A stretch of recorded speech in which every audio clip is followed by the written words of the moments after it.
Boa noite. Oitavo ano, vamos seguir então com os nossos filósofos, né? Agora, como nós estamos aí na idade moderna, né? Nós estamos vendo que a razão ela está em evidência.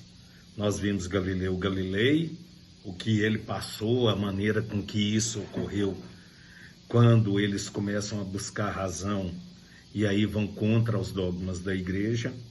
E agora, então, durante esse século XVII, o conhecimento e esse processo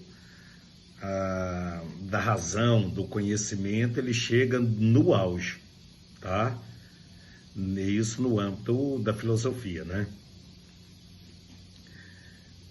E aí, essa filosofia que é desenvolvida dessa época, ela é chamada de grande racionalismo, tá? Esse racionalismo, ele designa o quê? Designa uma doutrina que privilegia a razão no processo de conhecer a verdade. Então, para se conhecer ou para se chegar à verdade, que é, isso eu sempre tenho dito para vocês, que é algo que é inerente à própria filosofia, eles vão acreditar na razão, que é através da razão que se chega, então, ao processo de conhecimento da verdade. E um dos grandes ícones desse racionalismo é o chamado René Descartes. Ele nasceu em La Haye, na França. Ele é de 1596 a 1650, então nós temos aí o século XVI e o século XVII. Ele era de família próspera, tá? De burgueses. E aí ele acaba se decepcionando um pouco a formação que ele recebe, que era dos jesuítas. E aí ele decide, por conta própria, acabar buscando a ciência. E aí ele tem aquele ímpeto e se esforça por decifrar o grande livro do mundo. E aí, nesse tempo, ele acaba desenvolvendo vários relacionamentos com grandes ícones da sabedoria.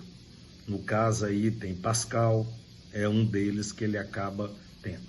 Só que aí, como ele sabia o que estava acontecendo na época com qualquer pessoa que prezava a razão, e eles automaticamente acabavam sendo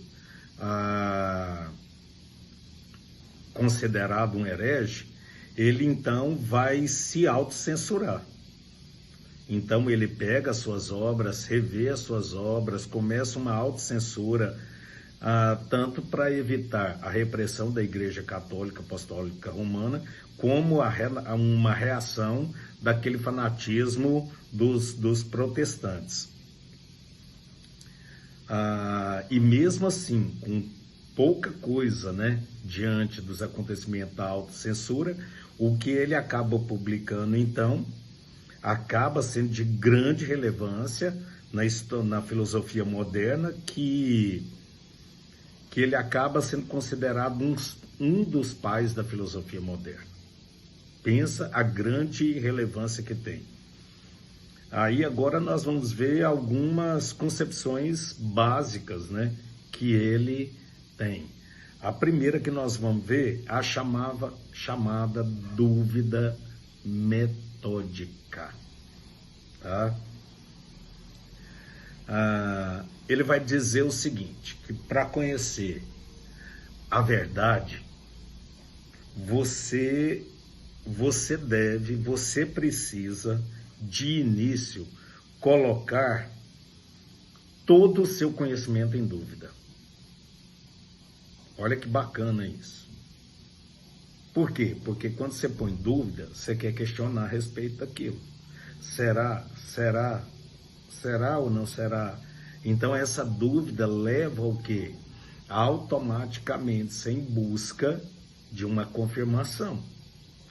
Enquanto você está fazendo isso, automaticamente você está pensando, utilizando algo inerente que é o ser humano, que é a própria razão. E aí vem a célebre frase, que é conhecidíssima dele, que vai dizer o quê? Penso, logo existo. Para ele era questionar tudo e analisar criteriosamente tudo que existe na realidade, que possamos ter plena certeza. Então ele vai analisar dessa maneira. E aí ele vai fazer então uma aplicação metódica da dúvida. E aí ele vai dizer, a única verdade totalmente livre de dúvida é que eu penso. Isso não tem como eu negar. Por quê? Porque a todo momento, quando ele põe essa dúvida, é o que eu falei anteriormente para vocês, automaticamente ele vai fazer o quê? Duvidar a todo tempo. E aí, ele falava, a única coisa que eu não tenho, que é verdade totalmente, que é livre de dúvida, é que eu penso.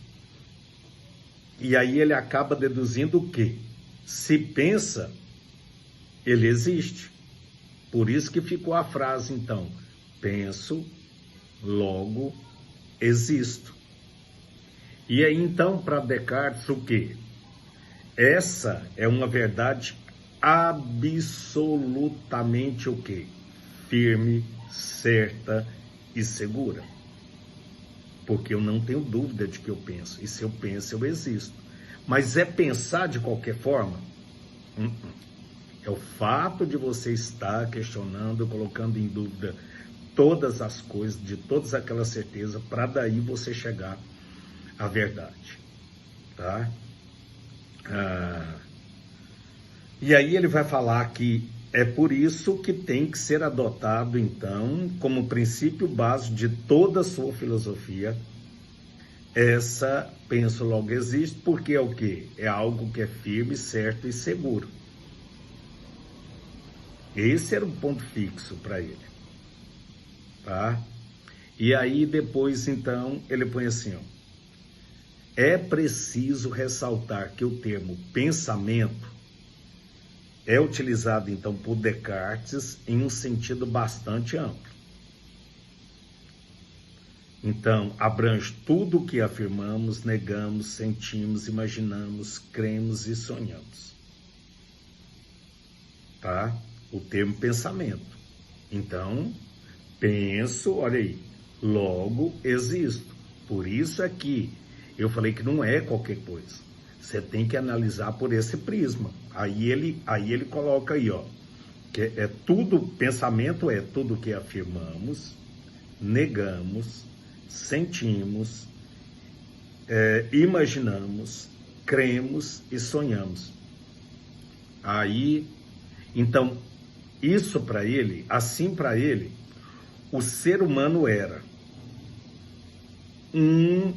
uma substância essencialmente pensante. Por quê? Se eu começar a analisar o seguinte, a filosofia, ela tem que trazer uma inquietude ao ser humano. Por quê? Porque eu tenho que chegar à verdade, me aproximar da realidade, da verdade. Isso é o intuito da filosofia. Como é que se faz isso?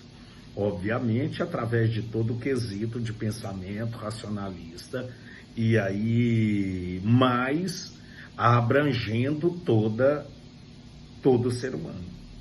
Isso é pensar. Isso é inerente a quem?